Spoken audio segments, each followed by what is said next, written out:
Hey guys, it's Mario from WATL, and today I'm going to talk to you about the dangers of axe throwing and things that you should avoid. You never aim to throw an axe at anyone, period, right? Not as a joke. You don't pretend to kind of cock your axe back while someone's downrange. That's basically the only way you could really hurt someone for axe throwing is by aiming. Now, I'm just gonna give a quick demonstration. I'm not even gonna aim, I'm just gonna quickly throw this axe. Now, I threw that, and I just, without aim, I threw it, but I was centered towards the target. You'll see the axe went straight. It didn't go sideways. The only way you can really mess up is if it slips sideways and you're doing some sort of a sidearm throw and someone's walking down range. Now, part of what you get as part of your instructions when you visit a facility is an intro, and the safety and the golden rule of axe throwing is you throw together, you retrieve together, period. So that means that you're never throwing an axe down range. The thing about axes though, is they're not tiny knives.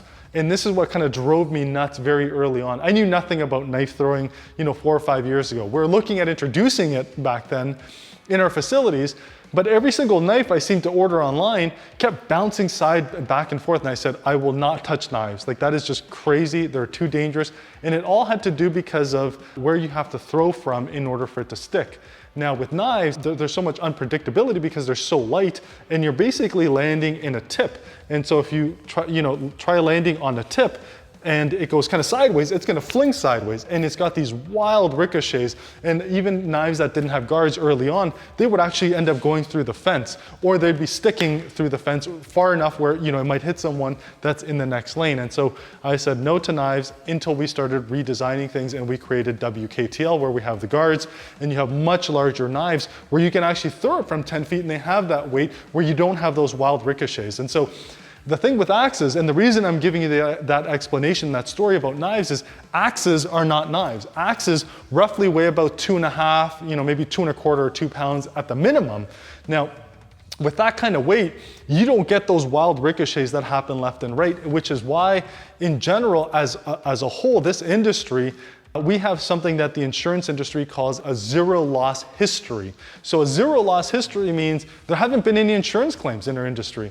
And part of the reason that's the case is because, no one's aiming to throw an axe at someone, because literally you would have to be, kind of that negligent or have that ill intent to want to hurt someone. That is really fundamentally the only way you can get hurt in axe throwing. And it's not like there aren't many axe throwing venues around the world. There are hundreds.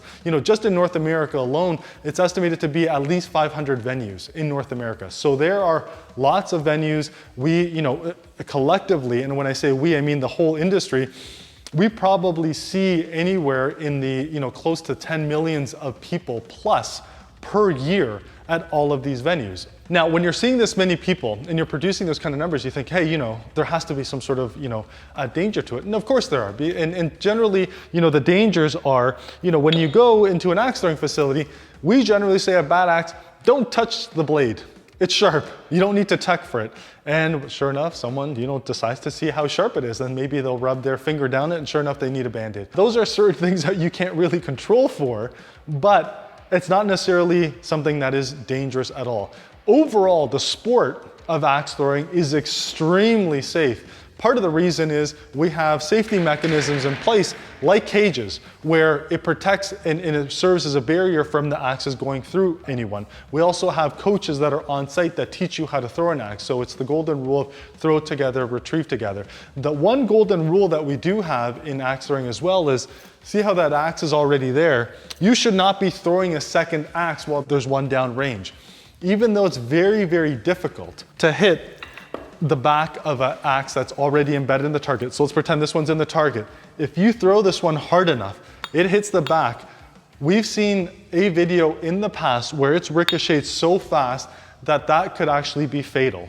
So again, when there's already an axe down range and you throw an axe, you have that ability to hit the back of the head and have it fly back right at you, and that is extremely dangerous. Now the final thing is, and this is all driven by local state guidelines and the venues as well, and it's controlled by the local venue owners and their staff is drinking alcohol. And it's no different than anything else. You would not drink and drive, and you would not get intoxicated and throw axes. Axe throwing and having a social drink, no problem. It happens all the time. People do it, and Bad Axe itself has a lot of liquor licenses throughout North America. We have not had any injuries because we do not allow intoxicated people to throw. And intoxication and throwing does not mix well, similar to intoxication with anything else. Now, can you have a drink and throw? Absolutely. Can you hold a drink in your hand and throw with the other? Absolutely not. And so basically, we're setting out similar guidelines as what you would see to a bowling alley, except we have much stricter requirements. We say, you know what, when you're throwing an axe, there's an alcohol-free zone. Now, every single facility that has their liquor license has different guidelines, and this won't necessarily fall true for every single location, but that's something personally that we implement at Bad Axe across all of our locations. Now, again, axe throwing and drinking is safe. Intoxication in axe throwing is not. And so those are basically the key fundamental things that you want to avoid and the mistakes that you want to avoid in order to make sure you have a great time axe throwing and you don't get injured. But otherwise, this is a very safe sport. You have absolutely nothing to worry about. And if it gives you any comfort, the sport's been around for a decade. We have 0 insurance claims in the industry as a whole as it relates to axe throwing. Hopefully this helps, and hopefully it gets you out to try axe throwing and visiting a Wattle venue near you. If you haven't already, check out worldaxethrowingleague.com. See what Wattle venues are around near you. Wattle venues follow our strict guidelines on how to build targets, where we throw from, and a lot of the safety procedures that we have in place to make sure we keep you safe. Thank you very much for watching, everyone. If you haven't already, subscribe on YouTube, like us on Facebook, and follow us on Instagram. Thanks very much, and hope you guys have a great day.